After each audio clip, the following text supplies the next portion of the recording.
Olá, prezados, boa noite, sejam muito mais do que bem-vindos.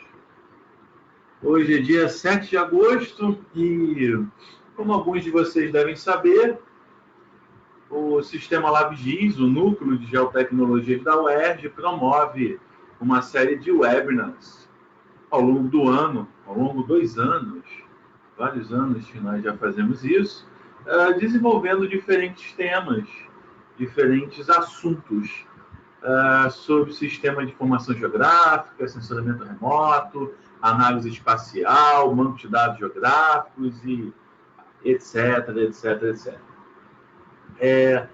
E um dos assuntos que a gente até fez poucos webinars até o momento, pretendemos corrigir isso, é sobre estatística espacial. Nós temos aqui cursos, fazemos pesquisa com métodos de estatística espacial e tudo mais. É um assunto que particularmente me apetece bastante, mas enfim, acabou que não escolhemos ao longo do tempo muitas vezes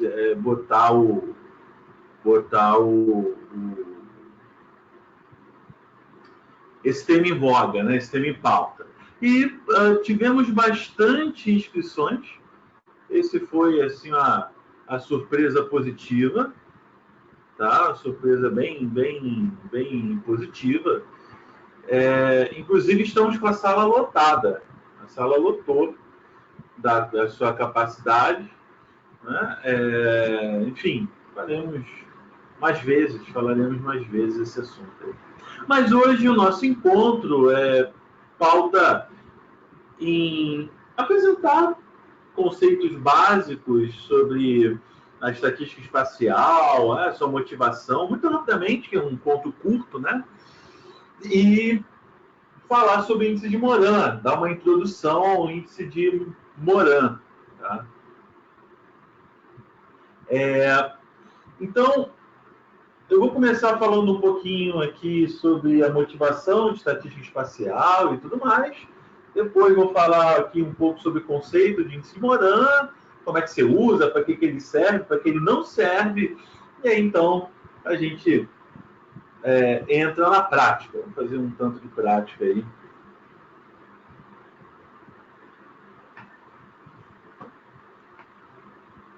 Vocês podem fazer perguntas via a área de perguntas, a área questions, perguntas.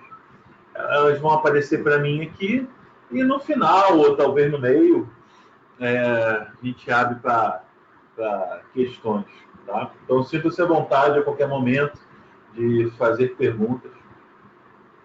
Então, vamos lá. Por que estatística espacial? Vamos começar aí na motivação, numa contextualização, né? Eu, falando muito brevemente, insisto, nosso encontro é curto, né? Vou ser bem objetivo. Eu apontaria essas duas características principais da motivação de você levar estatística espacial aos seus estudos, ao seu método, o que isso vai acrescentar, vai qualificar os seus trabalhos. Primeiro que, se você utiliza estatística, digamos, não espacial, entre aspas, né, a estatística clássica também, entre aspas, né, que não leva em consideração as características espaciais das variáveis, das suas observações, em diferentes métodos métodos descritivos, métodos inferenciais, né, talvez você esteja incorrendo em um problema que matemáticos, estatísticos perceberam já tem mais de século.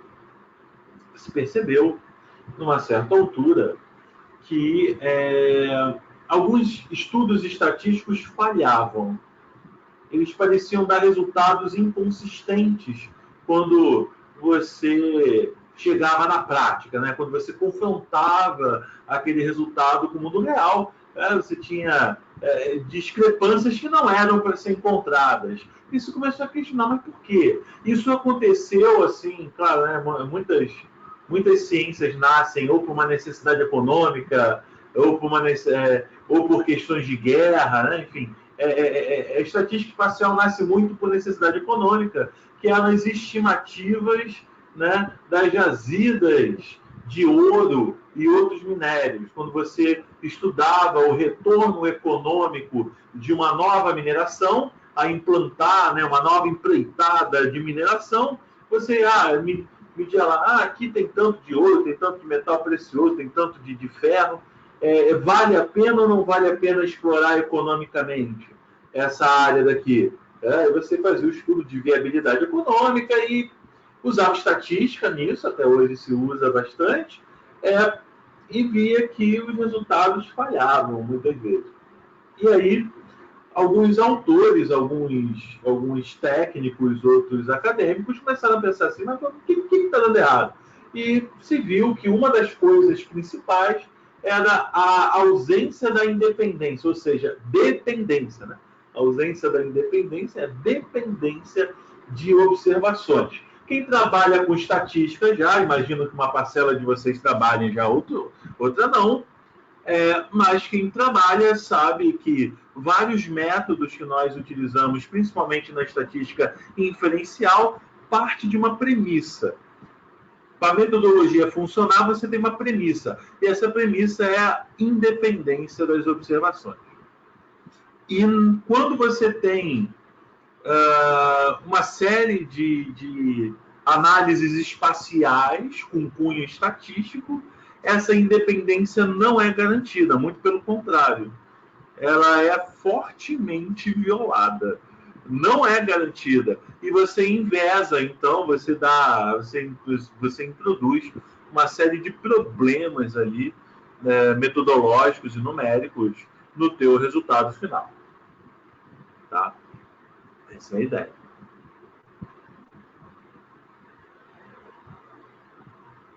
Ok? Então,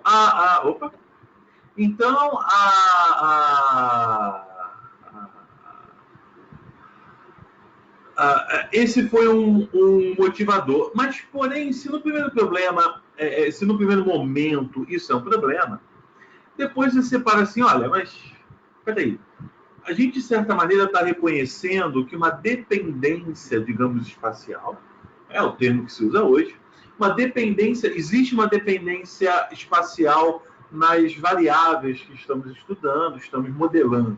Então, se existe, eu tenho que modelar. Se eu conseguir modelar, se eu conseguir descrever esse processo de dependência espacial eficientemente, eu vou modelar melhor o meu processo, o meu fenômeno. Né? Então, assim, ao reconhecer a não independência, e classificar e entender melhor como é essa dependência, nós estamos dando um passo adiante em melhor compreender, melhor descrever o nosso fenômeno. Então, isso é positivo também. Né? Teve todo um esforço, um arcabouço teórico, conceitual, foi construído em cima disso.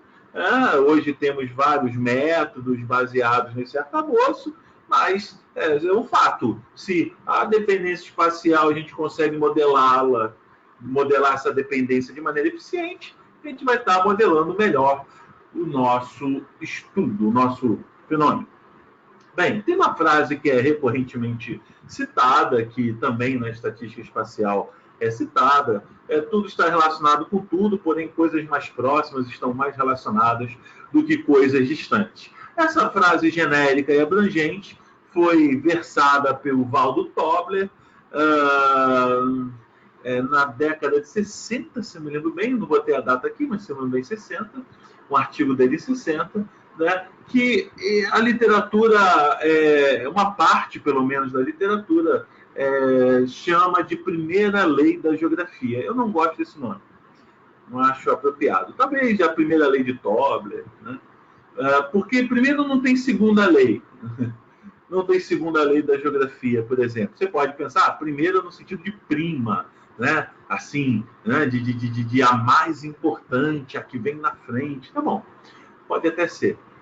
Mas também não acho que seja conveniente chamar de primeira lei da geografia, porque conheço um monte de gente formada em geografia, doutor em geografia, que nunca ouviu falar dessa lei. Então, acho que ou o nome está errado ou a formação de geografia está equivocada. Mas, de todo modo, o nome não me parece apropriado, por isso eu não botei aqui. Quem conhece com esse nome, só estou justificando porque não botei, só é uma frase, na minha opinião, só é um nome de efeito. Tá? Mas, de fato, assim, deixando essa questão de lado,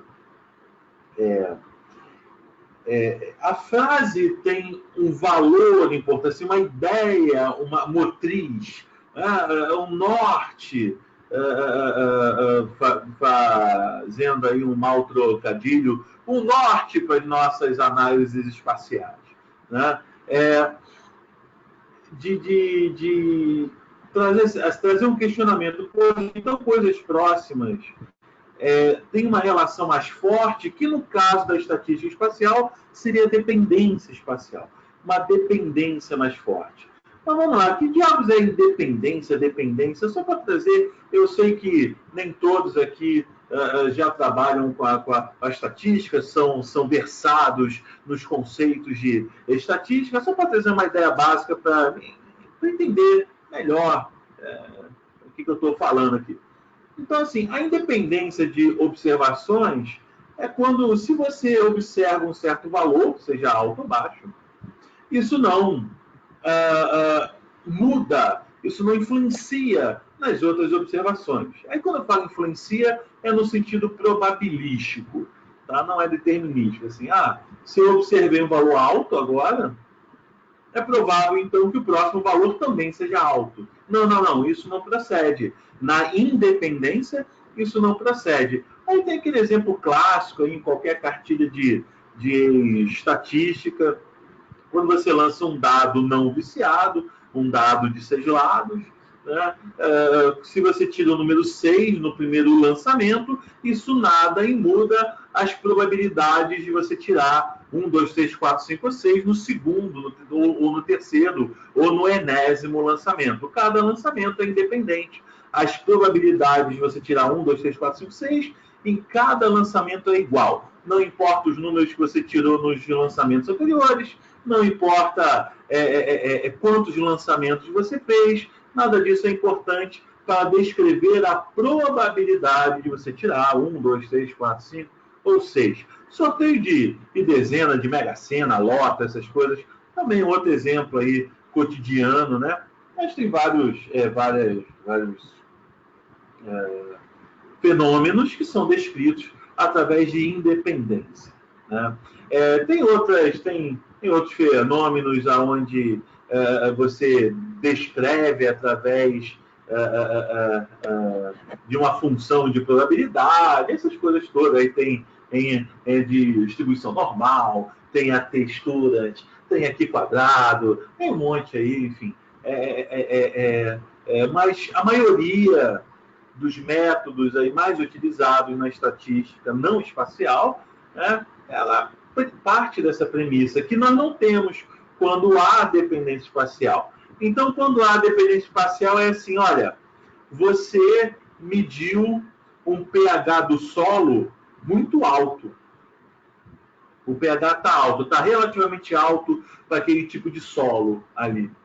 Se você andar 100 metros e medir, né, provavelmente você vai medir um valor também alto. Assim. Você tem uma probabilidade, você gera uma expectativa em termos de probabilidade de tirar uma nova observação com valor mais alto. Na verdade, quanto mais próximo as duas observações lá do pH do solo, quando você coleta a amostra do solo, por exemplo, né? Quanto mais próximo as duas observações estão, você pode descrever uma maior probabilidade dos valores de pH serem parecidos. Isso é totalmente o oposto daquela descrição dos dados que eu estava falando agora há pouco. Aí tem exemplo aqui, pH do solo, pluviometria, taxa de mortalidade, renda, altimetria. Renda é também um exemplo. Nós não temos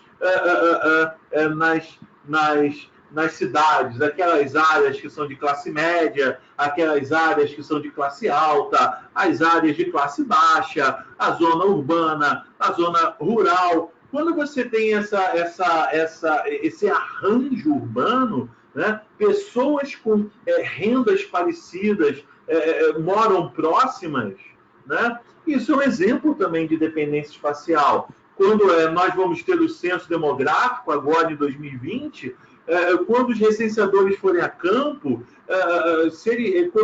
quando eles pegarem vizinhos, né, duas residências vizinhas, as rendas vão muito provavelmente estar dentro de um certo intervalo de variação bem comportado. Dificilmente você vai ter uma renda per capita familiar de R$10.000 e o vizinho de menos de um salário mínimo. É isso que eu quero dizer. Então, você tem um cenário aí de dependência espacial.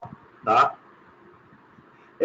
Só uma correção aqui, uma falha de revisão minha. Aqui é dependência espacial. Não estou falando ainda de autocorrelação, não, tá? Depois eu reviso. Aqui é dependência espacial. Ainda vou falar de autocorrelação. Aí outro exemplo, só para ficar bem claro esse conceito, um exemplo até com estudos de saúde. Você tem 2 estudos de saúde, um envolve doença infecto-contagiosa e outro doença, digamos, com predisposição genética.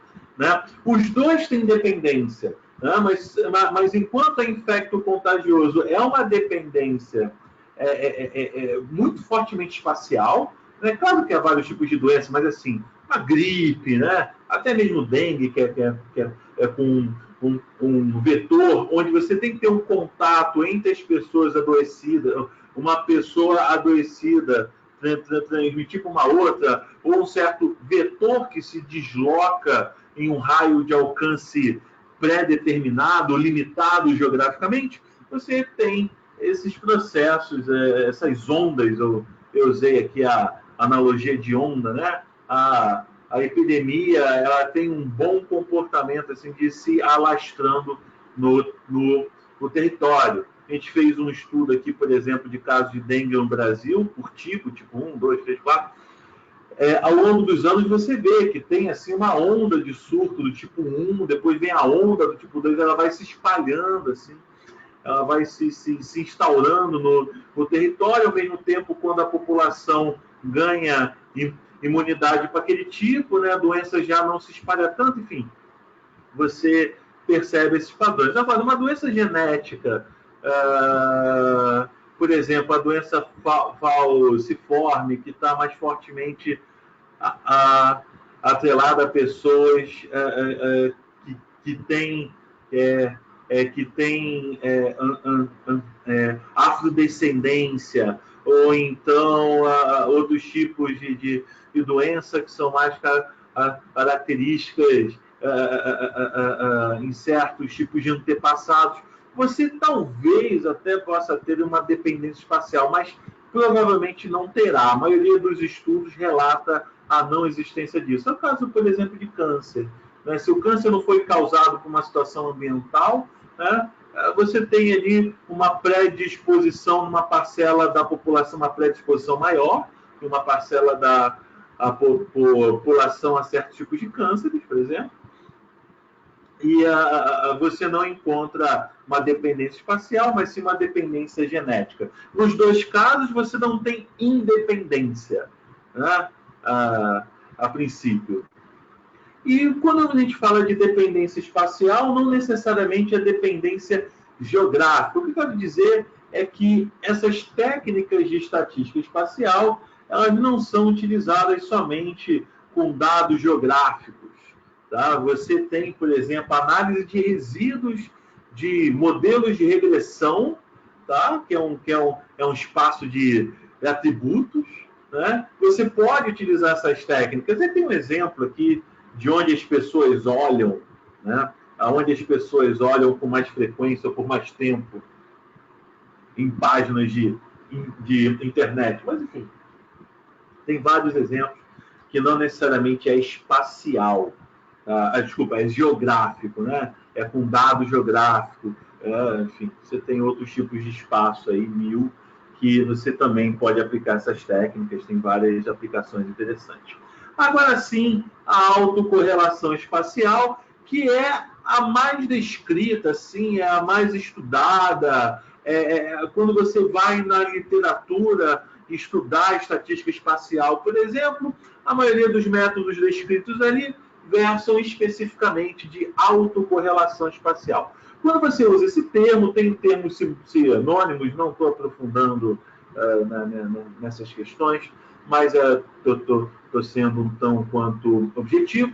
Mas autocorrelação aqui a gente está falando especificamente de a dependência de uma variável com ela mesma, entre duas ou mais observações de uma mesma variável. Variável essa que ela é espacial, tem uma variância, uma variabilidade espacial, temperatura, altimetria, índice de criminalidade, taxa de adoecimento ou frequência de acidente de trânsito, frequência de um tipo de doença, enfim, são variáveis que você consegue representar no espaço, seja ele geográfico ou não, e só que é a mesma variável, tá?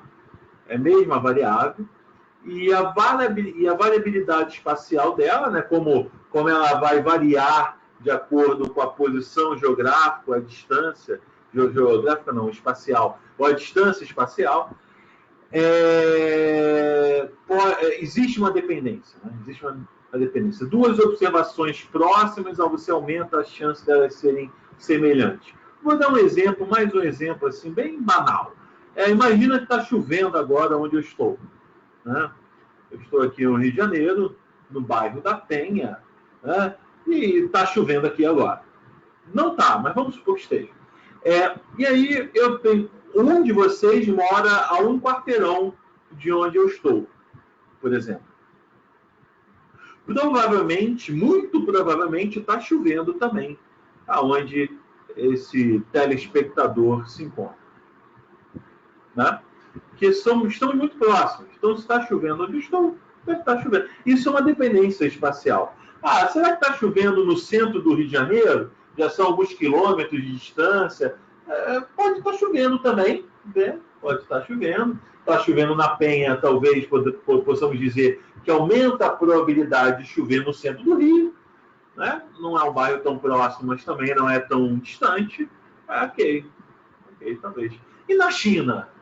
Será que está chovendo aqui onde eu estou, na Penha, ou não? Muda alguma coisa em termos de probabilidade de estar chovendo na China? Não, né? Claro que eu estou falando assim, bem despretensiosamente, né? Mas não. Acho que não, né? Muito distante. Acho que as condicionantes climáticas que está gerando a chuva na Penha não vão estar exercendo influência na China. Então, não. A distância é grande o suficiente para não haver a dependência. Esse exemplo, ele chama a atenção que a dependência espacial costuma ter um alcance. Se você vai para métodos como cribagem, né, modelagem do semivariograma, e até do que nós vamos ver no Moran aqui, isso vai ficar claro. Assim, há uma expectativa, que geralmente ela é atendida nos estudos, na modelagem, que a dependência espacial tem um alcance. Acima daquele alcance não há mais influência, assim, dependência entre um par de observações de uma mesma variável. Essa é a ideia básica. Tá? E aí você tem uma série de maneiras de descrever essa autocorrelação espacial. Tá? Índice de Moran, que é o que eu vou pautar aqui hoje, é um deles. Tá? Mas com certeza não é o único. É um dos mais conhecidos, um dos mais falados, citados, mas com certeza não é o único. Então, assim, você tem uma série de métodos que vão propor você modelar e descrever essa autocorrelação espacial da sua variável para descrevê-la melhor, para entender, para modelá-la melhor. Né? Aí tem um exemplo aqui até de uma situação onde você tem uma quebra, né, dessa dependência espacial, no caso da renda aqui, né? Você tem uma área aí de construções de uma classe, a princípio, mais baixa, né, com um domínio de renda mais alta. Eles são vizinhos, mas tem um muro, assim, tem uma barreira, né, uma espécie de quebra, né? Que você tem uma quebra nessa lógica de dependência espacial, né? Você tem uma fronteira aqui, um rasgo Isso acontece excepcional, é pontual. Algumas modelagens permitem, inclusive, que você insira essas espécies de barreiras, tá? Mas, enfim, não é como eu disse, é exceção, é excepcional. Bem, quando a gente fala assim, vou descrever essa autocorrelação, bacana. Quando a gente fala de frequência de ocorrências, de eventos, por exemplo, casos de uma doença, acidente de trânsito, homicídios, quedas de raio, espécimes de árvores, né? Você tá estudando uma espécie exógena numa área, você quer ver como ela está se espalhando, sei lá. Então, esses casos que eu citei, você está observando a frequência, a localização de pontos, né? Então, quando você está nesse tipo de problema, e tem métodos de estatística espacial próprios para isso, principalmente aqueles chamados de processos pontuais, point process, para quem tiver interesse depois em ver um pouco mais, você vai ter esses 3 tipos principais de autocorrelação. Né? É assim, pelo fato de cair um raio numa certa área, isso diz que tem uma maior probabilidade de cair um outro raio? Se você tem um homicídio numa área, isso quer dizer que há uma maior chance de você ter novos homicídios? Ou melhor, você tem uma frequência alta de homicídio numa região.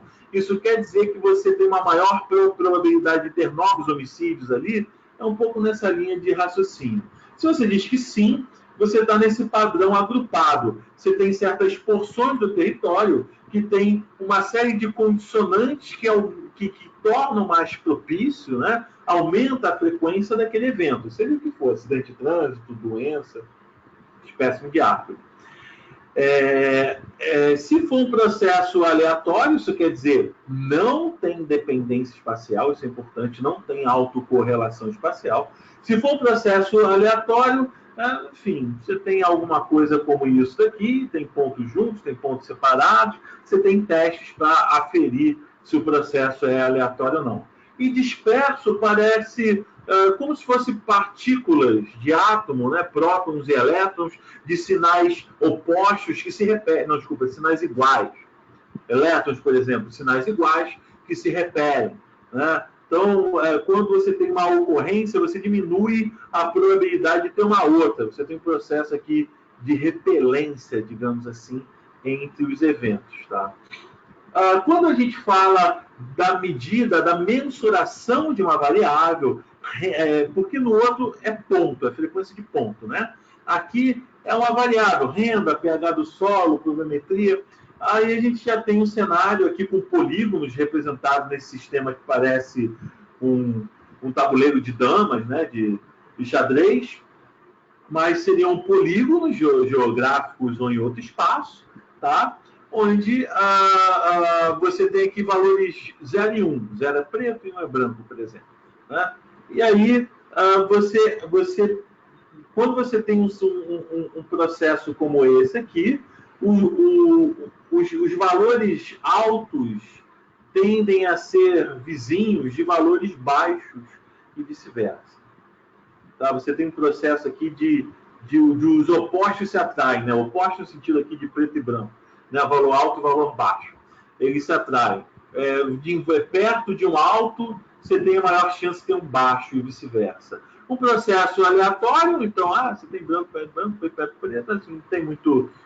Não há um padrão aqui, não há uma dependência espacial, logo eles acontecem aleatoriamente, de acordo com uma distribuição de probabilidade, mas que não tem dependência espacial, ou agrupado. Os altos se atraem, os baixos se atraem, que é esse que, quando acontece dependência espacial, é esse que a gente acaba encontrando com mais frequência. Os exemplos que eu dei de renda, variável socioeconômica em geral,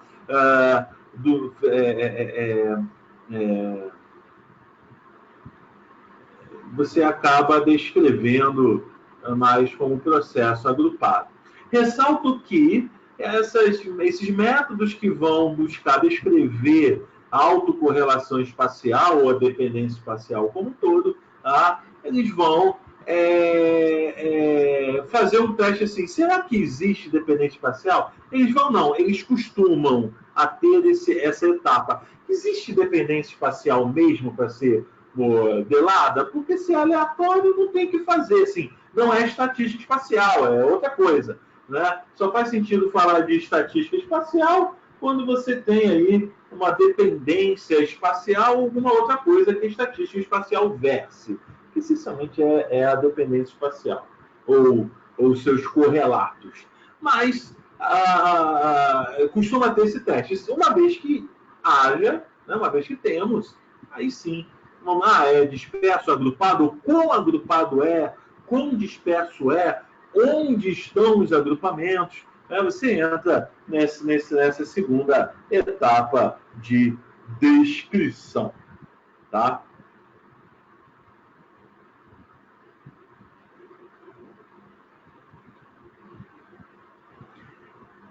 Bem, falando agora especificamente do índice de Moran. Ele mede um padrão da autocorrelação espacial de uma variável, dando essencialmente 3 resultados. Aleatório, quer dizer que não há autocorrelação. Agrupado, valores próximos tendem a ser semelhantes. Tá? Assim, Moran você utiliza para valor da variável. Aqui, ó. Aqui, sim. Não é para distribuição de pontos, não. É para esse cenário daqui. Tá?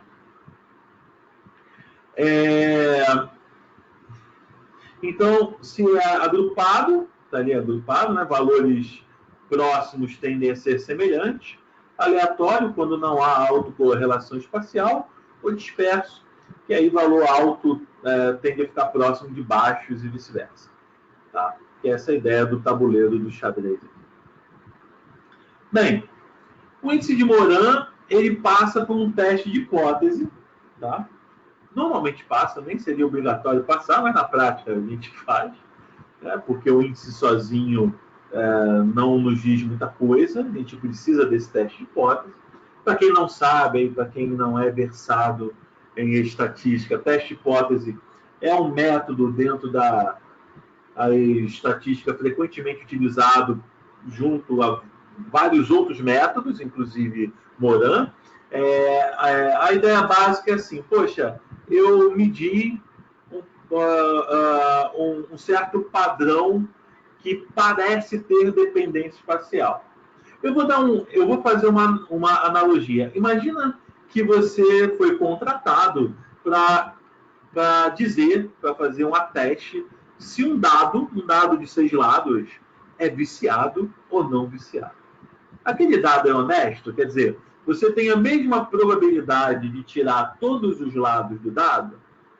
Ou não? De alguma maneira aquele dado foi maceteado, né, e tal, enfim. Então você vai fazer o lançamento dos dados, desse dado, para saber se ele é honesto ou não. Ok. Você lança o dado 5 vezes. 5, só 5. E das 5 vezes você tira 6. Isso é o suficiente para você dizer que ele é viciado? Quer dizer, existe uma probabilidade em um dado honesto de você lançar 5 vezes e tirar 5, 6. Pode ser, digamos, seu dia de sorte. Você fazer 5 lançamentos e tirar 6 não quer dizer que o dado seja viciado. Você tem que lançar mais vezes. Aí você até lança mais. Aí depois assim, você lança 100 vezes. Poxa, 70 vezes você tirou 4, 5 ou 6. E 30 vezes você tirou 1, 2 ou 3. 70 para 30, quando você lança 100. Isso é suficiente para você dizer que o dado é honesto ou não, ele é viciado? Ou ainda pode ser fruto do acaso? Mesmo um dado honesto, casualmente, você pode tirar 70 vezes 4, 5, 6 e 30 vezes 1, 2, 3. No fundo, a ideia do teste hipótese, falando assim, sem termos técnicos, sem o conceito que está por trás, só o sentimento. É assim, poxa, será que o padrão que eu estou observando nos meus dados é de fato uma característica específica dos dados ou foi o acaso? No fundo é isso. Tá? O acaso aqui é não ter dependência espacial, mas parecer ter dependência por um acaso. Não porque, de fato, aquele fenômeno ele é descrito com dependência espacial, mas é um acaso. Quando aquele fenômeno se manifestou naquela área, parece que tem uma dependência, mas é só um acaso. No fundo, ele é aleatório, não tem dependência espacial. É isso. Então, você faz o teste, eu vou mostrar como é que é a ideia e tal, tá? Mas você faz o teste, e aí você precisa avaliar o p-valor e o z-score, eu vou mostrar isso na prática. Mas essa é uma etapa importante, esse teste de hipótese daí, para você tornar o resultado mais robusto e descartar essa possibilidade do acaso. O acaso é que está te dando uma percepção de dependência, mas de fato ela não existe. Então você só aceita a dependência quando você descarta assim, não, a chance do acaso ter gerado esse padrão é tão pequena quanto, por exemplo, eu ganhar na Mega Sena consecutiva 2 vezes. Um exemplo tosco, tá? Mas essa é a ideia. A probabilidade é tão pequena do acaso ter gerado esse padrão aqui, por exemplo, poxa, eu lancei o dado 100 vezes, 90 vezes eu tirei 6. Não, aí não. Aí mesmo com ar da dúvida, né? Com direito à dúvida, está difícil de sustentar que esse dado ele é honesto, né? É um pouco isso, assim, a chance de ter sido um acaso é tão pequeno que você descarta essa possibilidade, tá? Bem, uma coisa importante, mas pelo nosso tempo curto eu não vou entrar no mérito, tá? Moran tem 2 hipóteses implícitas de que a gente chama de primeiro e segundo, assim, desculpa, você tem a hipótese de estacionalidade que é implícita no seu primeiro e no seu segundo grau, tá? Não vai dar, se assim eu pensei, poxa, eu vou falar disso, não dá para falar disso para o nosso tempo curto, tá? Mas a literatura fala sobre isso quer dizer assim, o Moran só deve ser utilizado assim, o arcabouço conceitual teórico deles e matemático se sustenta somente se você garantir essas hipóteses, tá? Então você tem um trabalho prévio antes de usar o índice, mas vou passar ao largo aqui no nosso encontro que é mais curtinho, tá? Bem, essa é a cara da fórmula. Tem outras maneiras de você apresentar a fórmula do índice. Tem uma forma matricial, talvez alguns de vocês já tenham visto. Essa forma que está aqui, eu acho que é mais fácil de se explicar. Até porque não é todo mundo que está acostumado a ler e trabalhar, raciocinar em cima de formato matricial. Tá? De fato, o formato matricial é mais sintético, mais fácil matematicamente de explicar e descrever, mas você tem esse pré-requisito de saber trabalhar com esse tipo de representação. Tá bem. O Moran ele faz um produto de diferença de observações. Os 2 pares de observação aqui é o ZI e o ZJ. Quem é ZI e ZJ? É um certo par de observações que eu tenho. Imagina, por exemplo, que eu tenho bairros. Bairros do município do Rio de Janeiro. O município do Rio de Janeiro tem, não me lembro, 190 bairros? Esqueci agora, 100 e tantos bairros. Então, você vai ter... Eu vou dar um número redondo aqui, só para ficar mais numérico. Tem 150 bairros e você vai combinar cada um desses 150 um com o outro. Então, você, na matemática, aqui você vai pegar todos os pares de bairros e vai fazer essa conta daqui. Vamos supor que a gente esteja analisando a renda do bairro, tá? A renda média.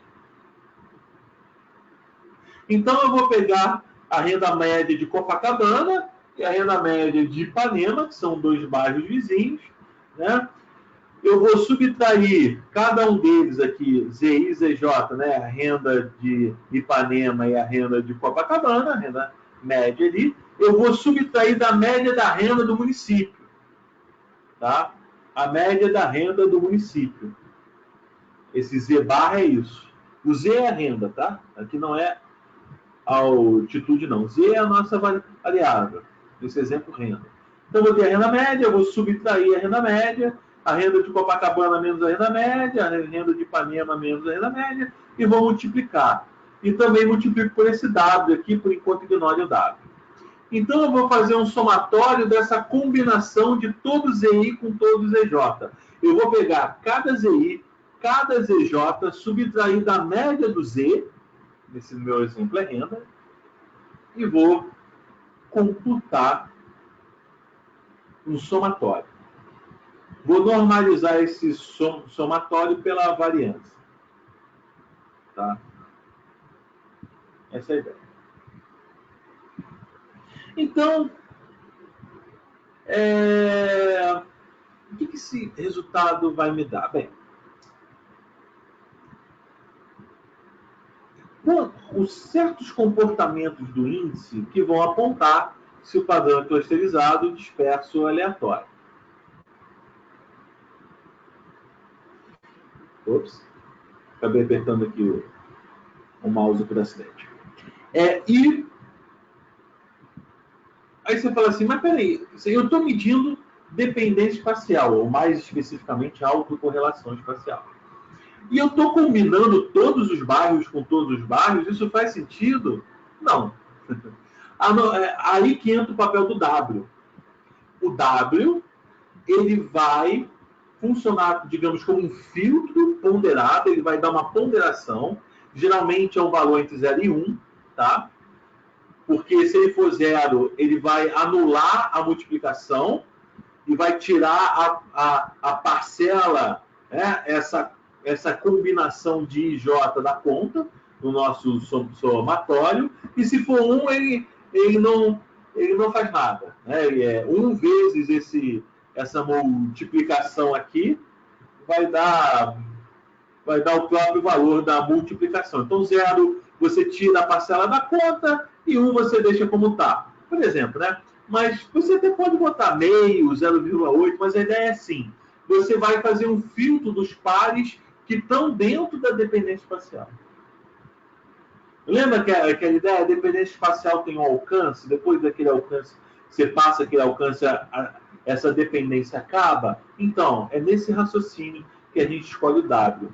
Temos alguns Ws para escolher, algumas formas de modelar esses Ws, tá? Eu vou mostrar na prática, né?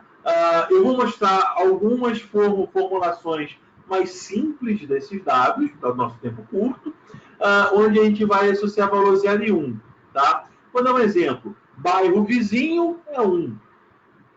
Se o bairro não for vizinho, é 0. Então, a gente está assumindo que a dependência espacial está relacionada com a vizinhança. Né? Um bairro tem dependência espacial com outro bairro, ou recorte que for, município, sei lá o quê, pela vizinhança. O vizinho direto, ou 2 vizinhos, 2 graus, né? O vizinho é 1. Acima disso, é 0. Ou por distância, até 10 quilômetros é 1. Quer dizer, a dependência espacial, ela ocorre até um alcance de 10 quilômetros. Acima de 10 quilômetros, ela acaba. Como é que se sabe isso? Eu vou entrar nesse mérito. Mas, no fundo, muitas vezes o índice de Moran é uma espécie de análise exploratória, se assemelha não, ele é até definido muitas vezes como análise exploratória, porque você vai testar alguns Ws para ver qual é o W que te dá o melhor resultado. Você não está roubando fazendo isso? Filosoficamente depende. A maioria da literatura entende que não. São métodos paramétricos. Você se assemelha a métodos paramétricos. Se existe a dependência espacial, o índice de Moran é uma espécie de óculos, de lente, que permite você enxergar a dependência espacial. E o W é como se fosse o foco dessa lente. Você pode mexer no foco. Né? O Moran só vai te dar uma conclusão de dependência espacial se ela de fato existir nos dados. Se não existir, não importa quantos dados você teste, você não vai perceber a dependência espacial. Você só perceberá se ela estiver ali. Então, o fato de você testar vários dados não muda a presença da dependência espacial ou não nos seus dados. A questão é você escolher um W apropriado para perceber. Você pode testar 20 Ws, 20 modelagens de Ws. Nenhum deu certo. Isso não quer dizer que não exista um 21º modelo de W que permita você perceber a dependência espacial. Esse é o entendimento vigente, tá? Eu tenho certos receios com isso, né? Tem alguns pontos em relação a isso, mas esse é o pensamento vigente. Então, é você testar alguns Ws mesmo e ver qual é o W que te dá o melhor resultado. Existem métodos que apoiam a escolha do W. Tá? Existem métodos que apoiam a escolha do W, mas não vai dar para falar aqui, mais uma vez, por nosso tempo curto.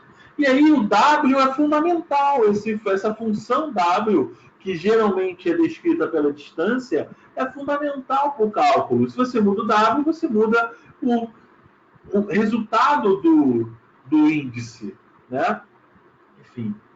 Então a gente tem que prestar, no fundo, o esforço de você aplicar Moran é escolher um W. Quais são os Ws que você vai testar? Quais são os Ws que você vai escolher? Bem, o índice de Moran, para a gente entrar na prática, o índice de Moran, ele vai te dar só um resultado de um teste de hipótese, se existe dependência espacial ou não na variável que você está avaliando, se existe, se é agrupado ou se é disperso. É só isso. Ah, mas cadê os clusters? Aonde estão os agrupamentos? Onde a dispersão é mais forte? Essa conta aqui, o índice de Moran, não te dá isso. Ele vai te dar um valor global da dependência espacial. Ele não vai mapear aonde estão os agrupamentos ou aonde a dispersão é mais forte, por exemplo. Ele não faz isso.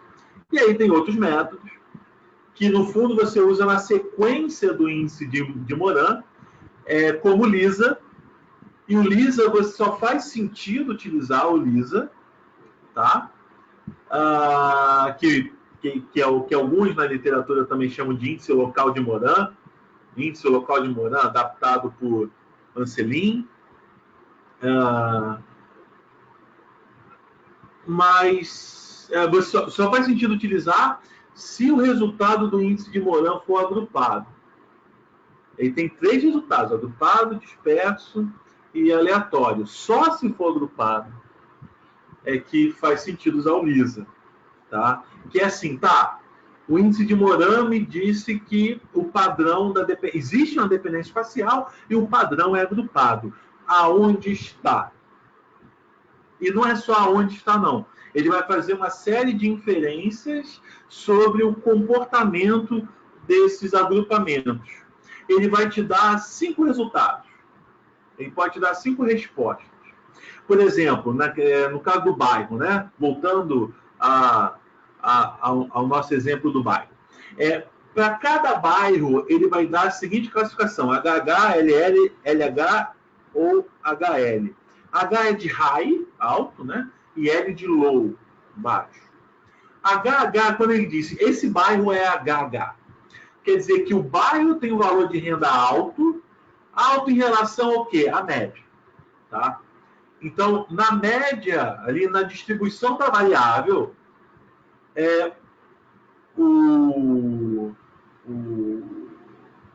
o bairro é alto e ele está num cluster alto, num grupo de bairros altos. Então, ele é alto e os vizinhos são altos. Tá? É o HH, high. A primeira letra é do bairro ou da feição geográfica que você está analisando. Pode ser polígono, pode ser ponto. Linha não é muito comum, a não ser em gráfico. mas também poderia ser limpo. Isso não é usual. Então, ponto ou polígono, ele vai dizer, esse cara é alto e os vizinhos são altos. LL é o oposto, esse cara é baixo e os vizinhos são baixos. HL é um outlier, que a gente chama, né? É uma observação fora do padrão no médico esperado. Ele é alto, ele está circundado de baixos. Por quê? Aí cabe assim, por que ele é alto? O que tem de diferente naquele bairro, né? Que os vizinhos são baixos, mas ele é alto, né? Ele está destoando. Ele vai, inclusive, contra a ideia de dependência espacial do tipo cluster, né? Ele está, talvez, até um pouco pendendo aí ao disperso. Ele é alto e está perto de baixo, né? E o LH, que é um outlier, que o camarada lá, o bairro, no nosso exemplo, é baixo e os vizinhos são altos. E há o quinto resultado, que como também tem um teste de hipótese, há um quinto resultado onde você não descarta a hipótese nula, que a gente chama, esse é um termo lá do teste hipótese, do método de teste hipótese, tem a hipótese nula, tem a hipótese ou as hipóteses alternativas, mas a hipótese nula aí que você quer descartar é ser aleatório. Então, alguns bairros podem ser classificados como não conclusivo. Aí o termo muda de software para software. Mas é isso, no fundo é que você não conseguiu descartar a hipótese nula, então você não chega às 4 classificações acima. Tá? O cálculo do Lisa também depende do W, que nem o índice de Moran. O que acontece na prática? A gente busca um W no índice de Moran, quando a gente escolhe, a gente repete esse W do Lisa.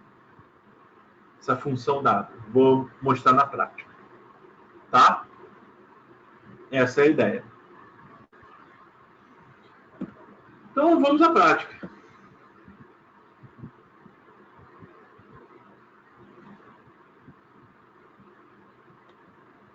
Só um minutinho.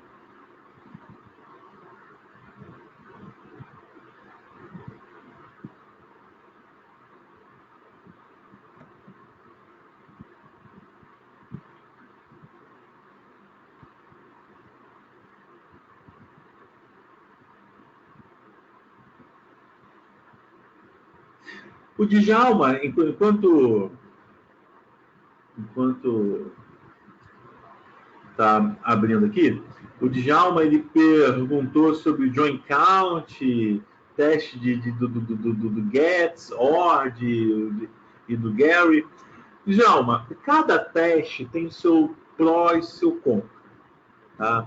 Cada teste ele pode apresentar cenários onde falha ou o resultado pode,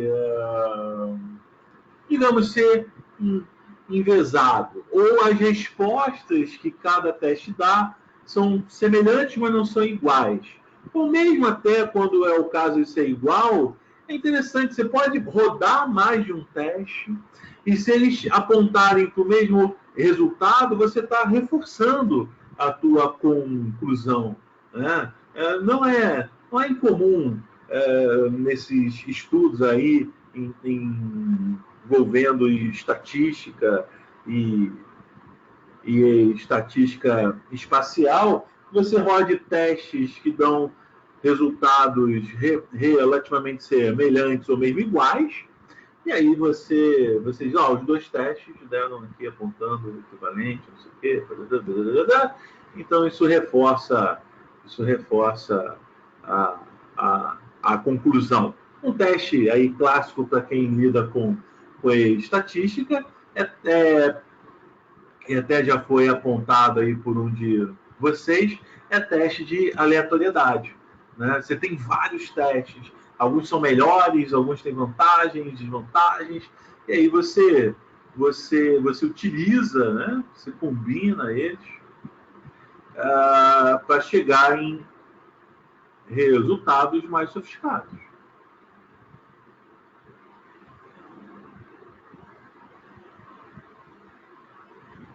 Então vamos lá. Vou mostrar aqui a prática, só para fazer um exemplo.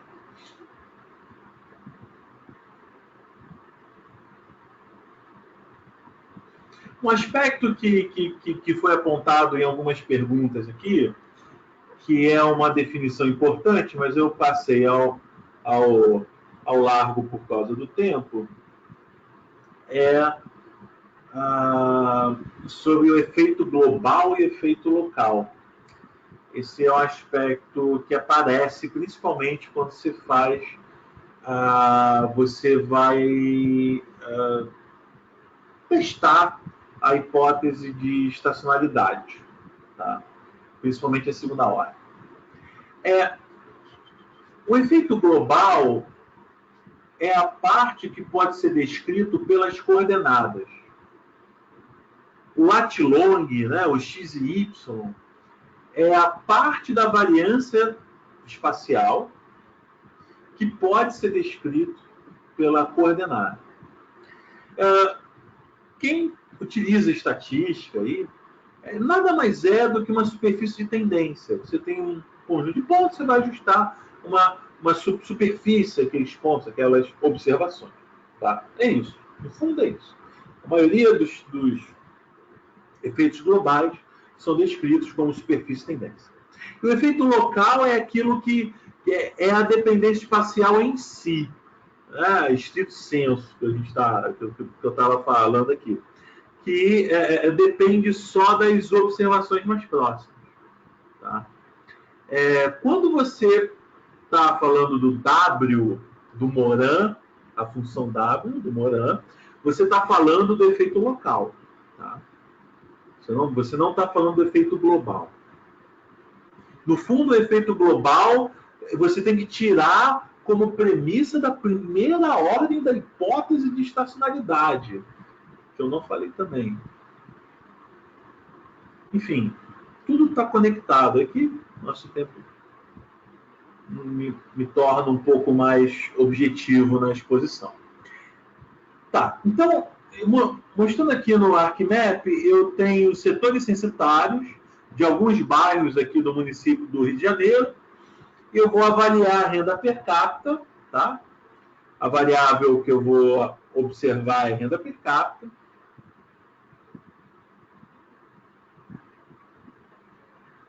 No fundo, eu nem estou tão interessado no resultado que eu vou ter ao final dos dados, mas o caminho que temos que percorrer, assim, o caminho, digamos, base, o caminho usual que a gente percorre ao utilizar índice de Moran, né, para analisar um conjunto de dados. Esse é o objetivo. Tá.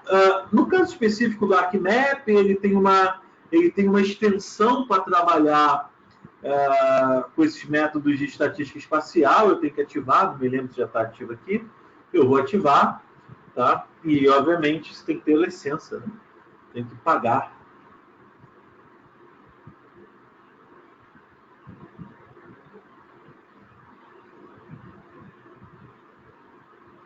Para utilizar essa extensão.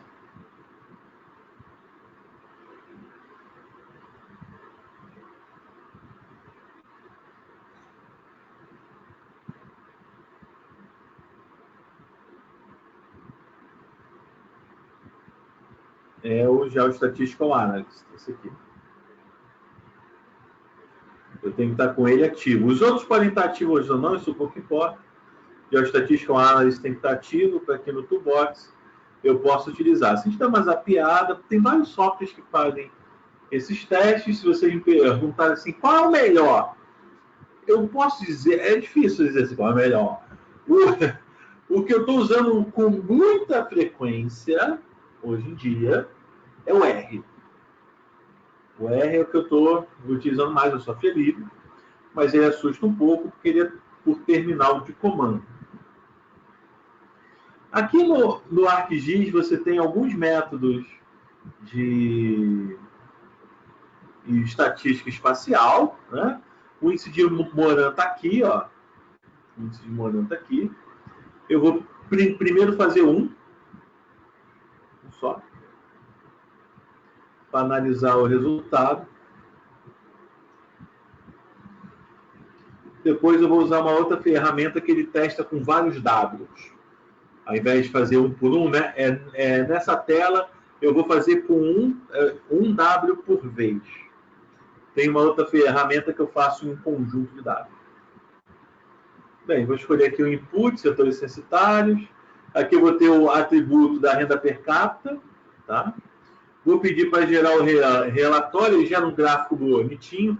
Não é obrigado a gerar o gráfico, aqui mesmo ele está dizendo que é opcional, mas fica uma coisa mais gráfica, né? Fica assim, mais lúdico. E aqui a gente modela o W. E ele tem algumas opções já pré-construídas de W, aqui. A documentação explica, não dá tempo de exaurir cada um deles. Eu vou falar de dois que dão aquele W de 0 e 1. Tá? Esse aqui de contiguidade, esses dois de contiguidade são muito parecidos entre si. É assim, se for vizinho, e tem que ser polígono, no nosso caso né? Porque ele vai pela topologia, pela vizinhança. Se fosse ponto, não faria sentido falar de pontos vizinhos. Né? Mas, como eu tenho polígonos, eu posso usar aqui. Ó. Aqui os contíguos, tá? Essa contiguidade, vizinho é 1, não vizinho é 0. Então, você está dizendo que a dependência espacial ocorre somente entre vizinhos. Tá? Ou você utiliza um raio fixado, um raio pré-determinado, que é aquele exemplo. Ó, até 10 setores censitários até 1 km entre si é 1, W é igual a 1, se não, W é igual a 0. Lembrando, quando eu falo W1, quer dizer que ele entra na conta do índice. Quando é 0, ele não entra. Na ideia de até 1 km você tem a dependência espacial. Né? Acima de 1 não tem. Mas de onde se tira esse W? De maneira exploratória, muitas vezes. Tem métodos que apoiam a escolha do W, insisto, eu falei isso agora há pouco, só estou frisando. Que te auxiliam na escolha do W, não fica tão empírico, tão assim, testa aqui, testa ali, mas na maioria das vezes se faz processo empírico sim. Tá? A maioria das vezes eu quero dizer, a maioria dos estudos que tem por aí. E é como nós vamos fazer hoje, até porque não dá para ver os outros métodos, pelo tempo. Então eu vou começar aqui, por exemplo, pela contiguidade. Aí, aqui a contiguidade ele tem somente por compartilhamento de segmentos ou segmentos e corners. A diferença dos dois só vai fazer mais, assim, faz mais sentido nesse cenário aqui, ó, do tabuleiro de xadrez. Se você botar que a contiguidade, que a contiguidade é só pelos edges, esse camarada só vai ter um com esse, com esse, com esse. Se você bota edge and corners, você inclui esse cara daqui, que é só um ponto de fronteira, entendeu? Uma diferença sutil que no fundo eu entendo que só muda, assim, só tem impacto quando você tem um cenário como esse aqui. Uma área, assim, por polígonos graticulados, né? Tá? Ok. Então, fazer aqui o primeiro teste com esse camarada, só para a gente ver. Vou rodar, ele vai processar e dar a resposta. Como eu pedi o relatório,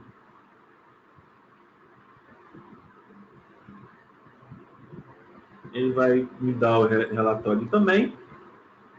Esperando ele acabar.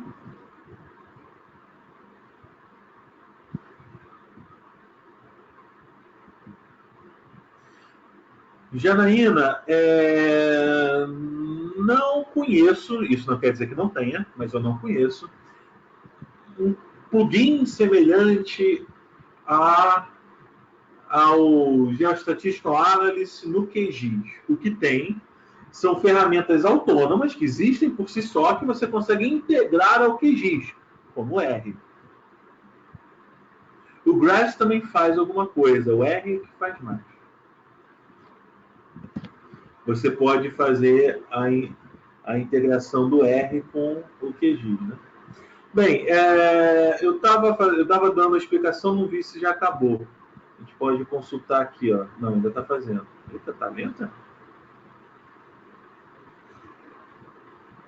Olha aqui, ele vai me dar o valor do índice, o Z-score e o P-valor.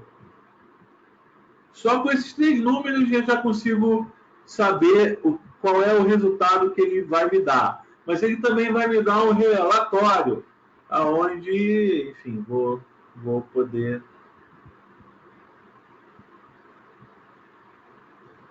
ver de maneira mais gráfica. Tá? Uma coisa que estava nos slides, mas eu não mencionei. Quando o valor do índice dá positivo, isso aponta para um processo agrupado de cluster. Quando o índice dá negativo, ele aponta para um processo disperso.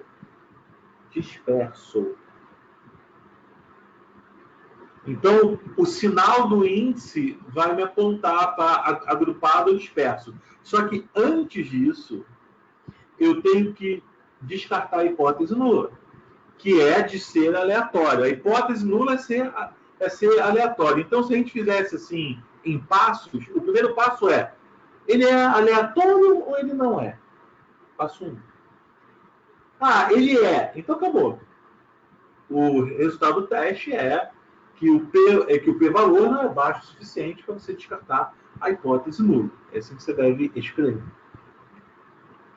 Não. A gente pode descartar a hipótese nula. Bacana. Passo 2. Qual é o sinal do índice? Positivo ou negativo?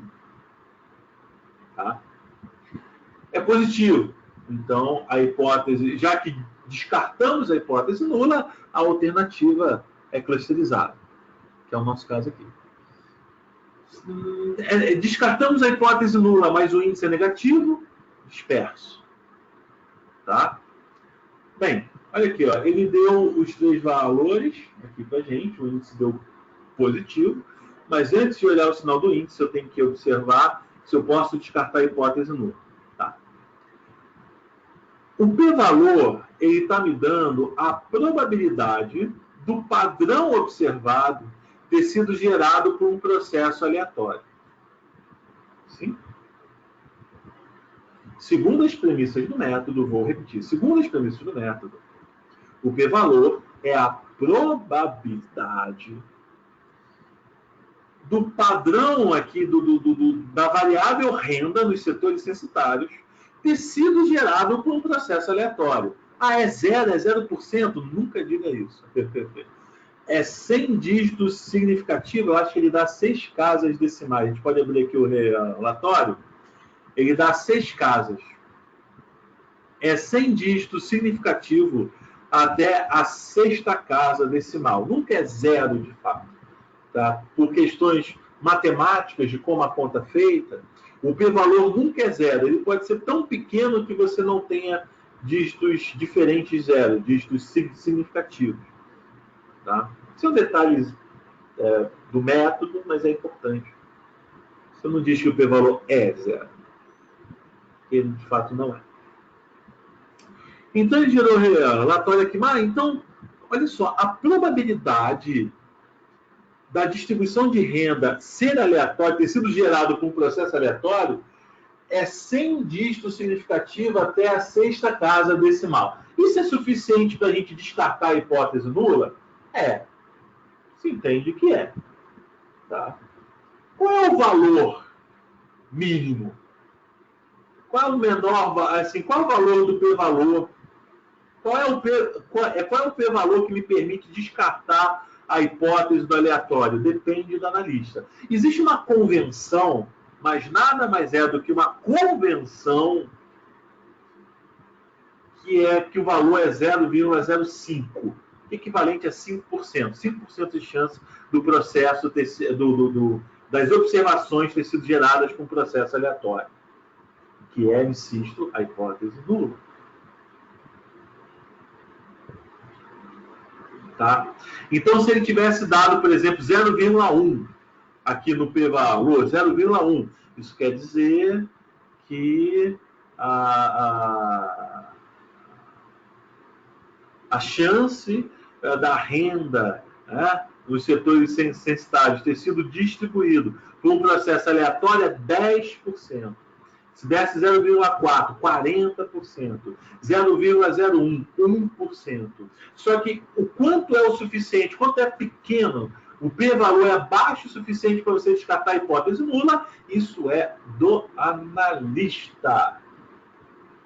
Apesar da convenção de 5%, 0,05%, sempre será do analista. Ó, tá aqui, ó. Ele dá um gráfico bonitinho, tá? Onde ele diz, olha só, o resultado deu clusterizado. Ele diz assim, ó, com um Z-score de 35 pontos Paraná, a menos de 1% de chance, né, do padrão clusterizado ter sido resultante, né, ter sido resultado de um processo aleatório.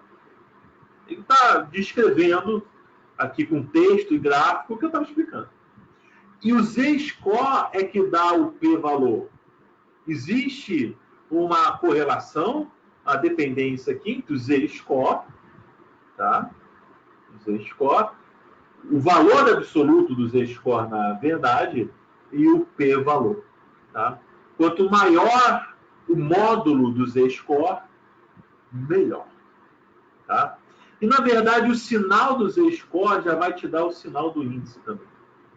Mas isso é uma outra história, que eu não expliquei a conta o suficiente para a gente chegar a essa conclusão. Tá?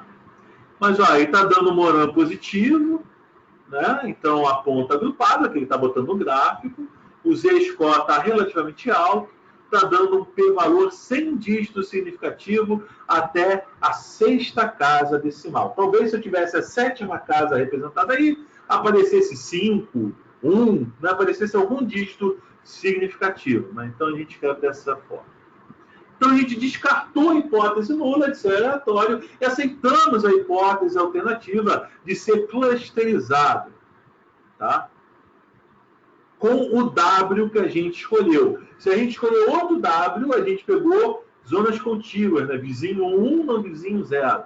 Se a gente escolhesse outro W, talvez desse outro valor. E aí a ideia é testar com vários Ws. Ele tem a ferramenta que nos ajuda a isso. Cadê aqui? Autocorrelação espacial incremental. Onde ele vai testar com vários dados.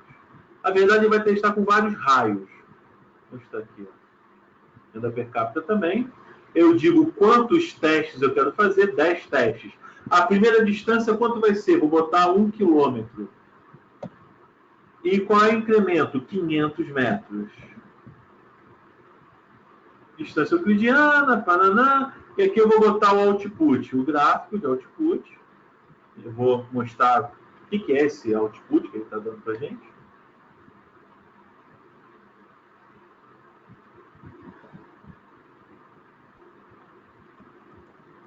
Aqui, modelo incremental. Vou botar o mesmo nome aqui, mesmo caminho, só mudar para PDF esse report. A parte interessante do ArcGIS, assim, é um ponto forte dele, é que ele dá os resultados muito gráficos. Então, olha só, eu pedi 10 passos, começando em 1000, aonde cada passo é 500 metros. Então, ele vai fazer 1000, primeiro passo, depois 1500, depois 2000, 2500, 3000, até completar 10 passos. Então, ele está aumentando o raio do W.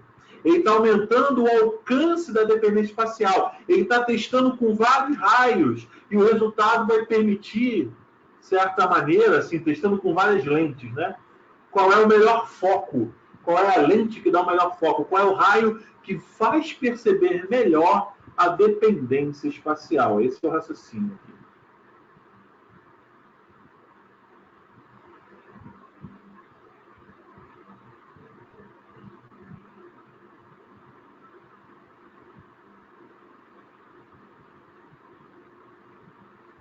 Para acabar o processamento.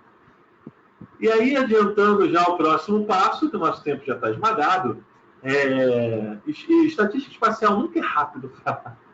não decentemente. Né? E os webinars, os encontros são curtos.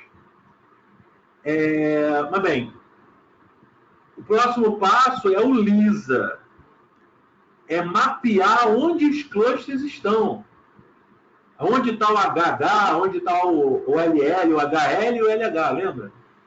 Então, o índice de Moran vai me dar esses números só. Ele não está mapeando os clusters. Ele só me dá os números.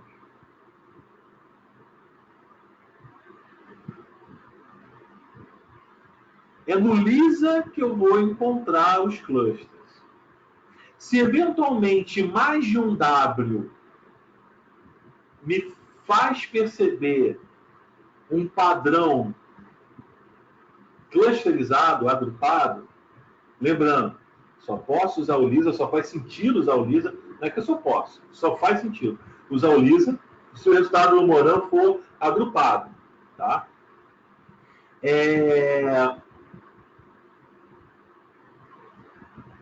Se mais de um W me der o resultado agrupado,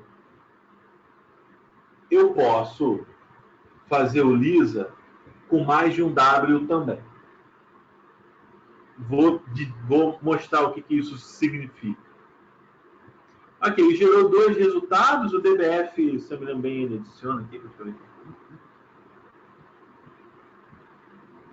Aqui adicionou, a gente pode dar uma olhada nele.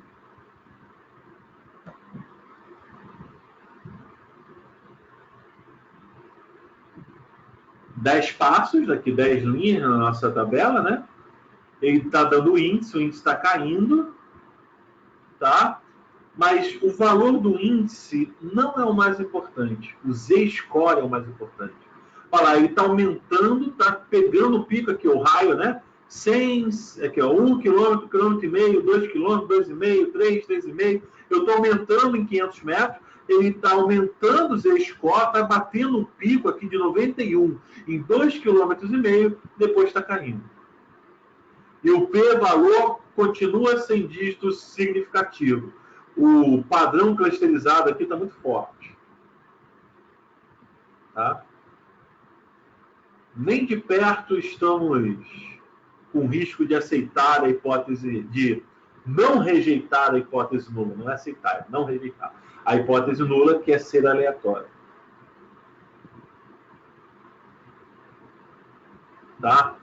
Mas aqui no Z-score, independente do Moran, o maior Z-score que é importante. Maior Z-score quer dizer que o P-valor é mais baixo. Maior Z-score quer dizer que menos a distribuição se parece com aleatório. Tá? Ele me dá isso em forma de gráfico também. Se eu venho aqui nos resultados, ó, e peço para abrir o PDF, ele vai me dar um gráfico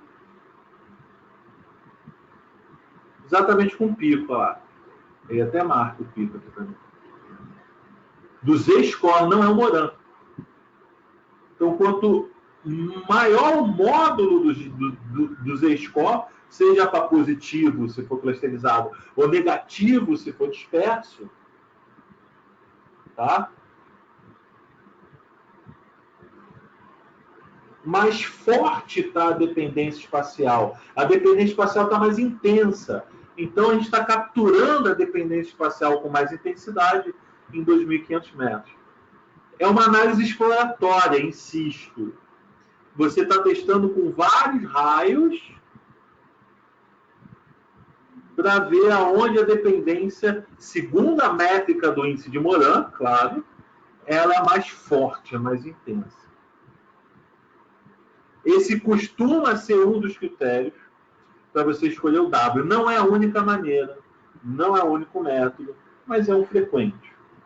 Tá?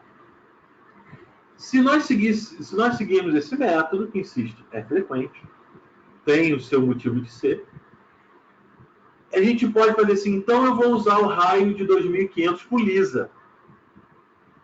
Ele que me permite perceber a dependência espacial mais intensamente. Entendeu? E eu posso vir aqui, então, agora no LISA, que é aqui, o ArcMap chama de Cluster and Outlier Analysis, tá?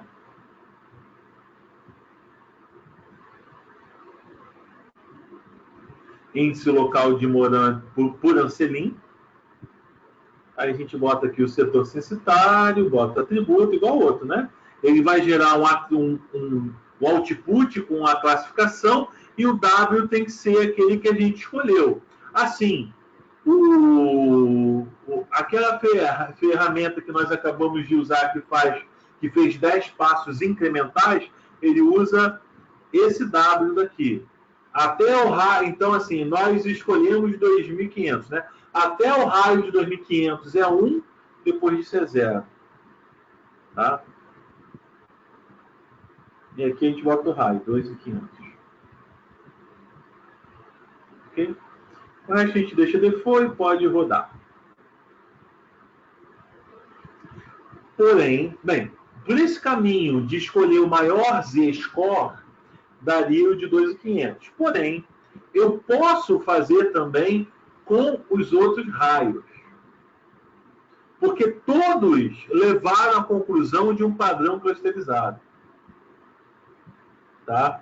O padrão cluster, que o padrão agrupado é muito forte nesse dado.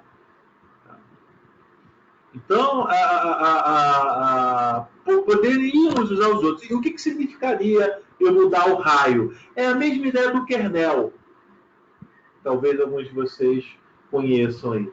No kernel, quando você faz um raio mais alto, tá? Você vê os agrupamentos mais regionalmente, né? Você vê as áreas quentes, né? As áreas, ou no nosso caso aqui, os clusters, mais regionais. E quando você usa o raio menor, você vê os clusters mais locais. Vamos dar uma olhada na legenda aqui, olha lá, ele deu o HH, o HL, o LH e o LL, tá vendo? Porém, como bem de vocês apontou,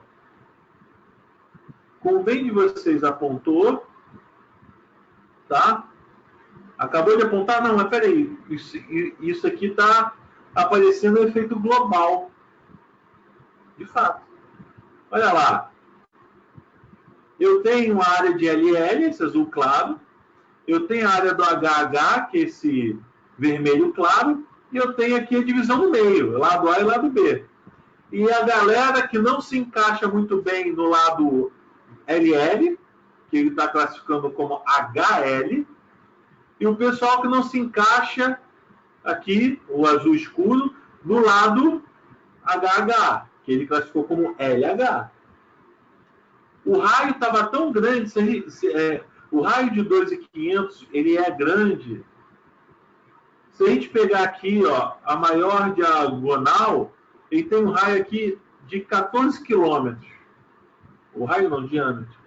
A gente utilizou o raio de 2.500. Então, isso gerou um círculo de 5 quilômetros, né, de diâmetro de 5. O raio de 2,5, diâmetro de 5. Né? Isso acabou pegando muito o efeito global. Tá bom, você pegou aqui lado A e lado B. Mas nós poderíamos utilizar também outros dados. Deixa eu mostrar aqui para a gente fechar.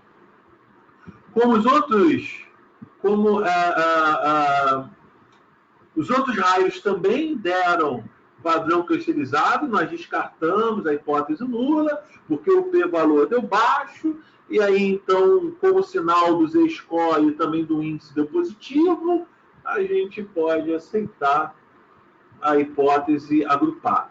A gente pode aceitar, não, a gente aceitou. Então, eu vou utilizar um raio menor.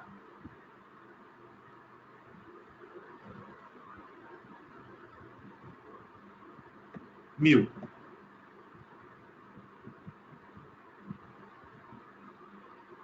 Vamos preencher aqui o input field.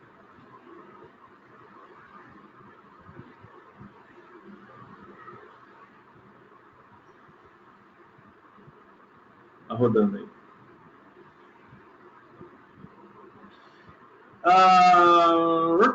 Olha lá. como é que ele deu. E dá para ver, ó, que ele deu um cluster HH que eu não tinha antes aqui. Porque eu estou vendo as concentrações mais localizadas agora ali, ó, tá vendo? Que é a área de HH, né? Porque o raio está menor. Tá? Então, você pode, assim, o critério para você usar o W no LISA é ele ter dado agrupado no Moran. Como todos os raios que eu testei de 1000 até 5000 e pouco deu, eu posso utilizar. Só que os raios vão me dar uma visão de agrupamento mais localizado, mais regionalizado, um pouco na mesma linha de raciocínio do kernel. Quem é que usa kernel aí? Então ele está dando resultados. E aí como é que a gente interpreta isso? Aí já é o conhecimento da área de estudo, né? O arcabouço conceitual sobre a variável que você está utilizando. Porque aqui é uma área de alta. Como é que você descreve isso? Aí já é conhecimento de campo, conhecimento da área de estudo, o conceito. Eu estou olhando aqui para o método estatístico. Não o que o resultado do método estatístico significa, aí é a interpretação a partir do resultado. Né? Eu conheço essa área até CA, que de fato é um bairro de classe média. Tá? Esse aqui é um pedaço, um bairro de classe média. Aqui é o Meia, que é outro bairro de classe média. Tá? Essa área daqui é favela. E aí você tem um bairro de classe média fronteiriço com uma área de baixa renda. Ele está dando aqui uma área de baixo, né? Em torno de uma área... Ele é baixo em torno de uma área de alta por causa disso, né? Enfim. Esse setor censitário aqui é um hospital, então a renda dele é zero, por isso que... Aí já é um entendimento de campo, o conceito que você está utilizando, né? A interpretação em cima do resultado.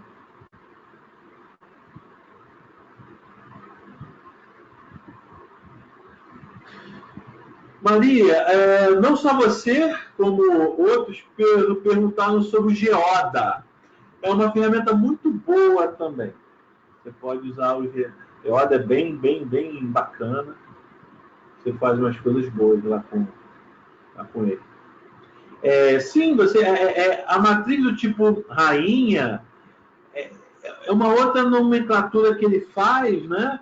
É que você pode se comover na ortogonal e diagonal, né? É que lá ele modela um pouco diferente, não muito, mas um pouco. Mas é nessa mesma ideia. No ArcMap ele faz uma distância, né? E aplica um cálculo a partir dessa distância.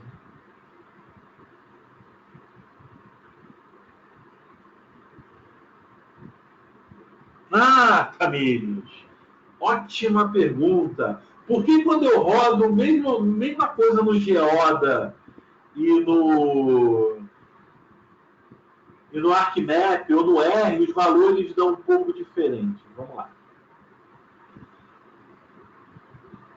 Tem dois motivos básicos. Assim, o índice de Moran não é o índice de Moran em si. O índice de Moran é um cálculo objetivo, não tem muito para onde fugir. Tá? Se dá diferença nele, ou porque você aplicou alguma normalização diferente, ou é erro de cálculo do computador. Quando os números são muito pequenos, você tem a flutuação nas casas decimais, aí dependendo de quantos bits você utiliza para representar float, blá, blá, blá, blá, blá. Enfim, tem umas coisas, mas isso dá uma diferença pequena. O que acontece muitas vezes na diferença do teste de hipótese é na maneira que ele faz o teste de hipótese. Porque ele tem um processo aleatório ali no meio. Ele roda, ele simula, assim, para saber se os teus dados, qual é o p-valor dos seus dados terem sido gerados por processo aleatório, ele simula o processo aleatório. Você pode simular uma certa quantidade pré-definida de vezes e você pode simular a partir de certas premissas e de maneiras um pouco diferentes. Ou até mesmo não simular, você estimar. É um cálculo objetivo em cima de um processo probabilístico que é fraco. Isso também acontece com teste de aleatoriedade, um monte de coisa dentro da estatística. Ou seja, a maneira de calcular o p-valor não é igual.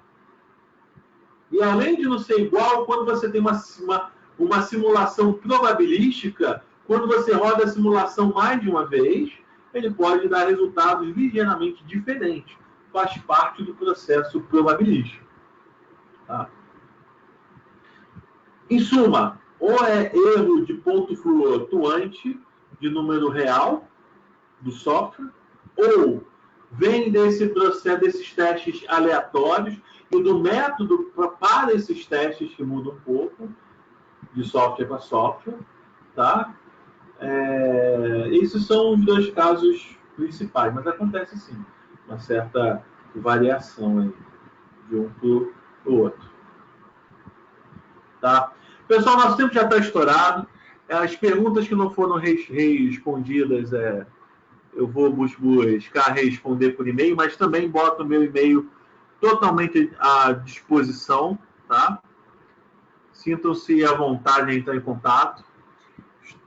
Foi um prazer recebê-los aqui. O tempo, sempre quando eu falo de estatística espacial, o tempo fica um pouco curto. Informo que vamos ter um curso à distância de 30 horas sobre estatística espacial em modalidade à distância, utilizando essa mesma plataforma que estamos utilizando agora. Vou compartilhar o link com vocês, mas vou mandar por e-mail também, junto com a gravação do nosso webinar de hoje e os meus slides. Tá? Então, se vocês tiverem interesse, a gente vai ter uma turma começando, acho que daqui a uns 10 ou 15 dias. E também, ao longo do ano, temos diferentes turmas de estatística espacial e outros cursos.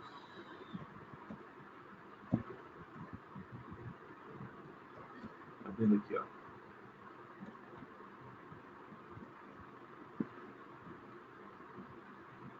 Compartilhar o link com vocês. Se vocês tiverem interesse, sintam-se à vontade aí para dar uma olhadinha. Muito que bem. Agradeço mais uma vez a presença de todos. Como nosso tempo já está estourado, encerro por hoje. Obrigado aí. Encontro vocês no próximo webinar, no próximo curso. Temos evento. No nosso site tem uma série de conteúdos interessantes, nossas publicações, para quem não conhece, lista de fontes de dados geográficos, notícias e muito mais. Sintam-se à vontade. Depois vocês podem ver e rever o vídeo, que eu sei que é muito assunto, né? Assim, muita coisa junto, para vocês façam a prática junto e até possam fixar o que foi dito. Obrigado aí, tchau, tchau, boa noite e até a próxima.